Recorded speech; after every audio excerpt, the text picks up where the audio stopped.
मित्रांनो, लग्नानंतर होईलच प्रेम या मालिकेच्या पुढील भागामध्ये आपण बघणार आहोत. पार्थला जीवा आणि आर्याच्या वागण्यावरती संशय येत असतो आणि त्याच्या मनामध्ये भीती तयार झालेली असते. जीवा हा आर्याच्या प्रेमात तर पडला नसेल ना? नंतर सहजच पार्थ हा नंदिनीला विचारतो की जीवा कुठे आहे? तेव्हा गोंधळलेल्या अवस्थेतच नंदिनी पार्थला उत्तर देत म्हणते, ते त्यांच्या मित्रांसोबत फिल्म बघायला गेले आहे. नंतर पार्थ स्वतःच्याच मनाशी विचार करू लागतो, फिल्मच्या नावाखाली जीवा नंदिनीला फसवत तर नसेल ना? आता पार्थ जीवाशी डायरेक्ट बोलायचं असं ठरवतो आणि गाडीमध्ये असताना पार्थ जीवाला विचारतोच की तुझं आणि आर्याचं नेमकं काय सुरू आहे. जीवाला मात्र काही समजत नाही, तो पार्थकडे बघतच राहतो.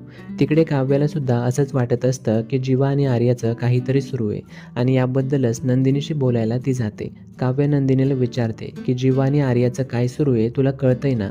नंदिनीला सुद्धा काव्याचं बोलणं समजत नाही आणि ती विचारते की तुला नेमकं काय म्हणायचंय काव्या?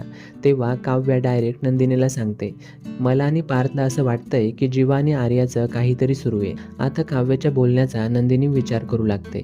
आता नंदिनी आणि जीवा यांच्या नात्यामध्ये आर्यामुळे दुरावा येईल का, हे बघणं रंजकदार असणार आहे.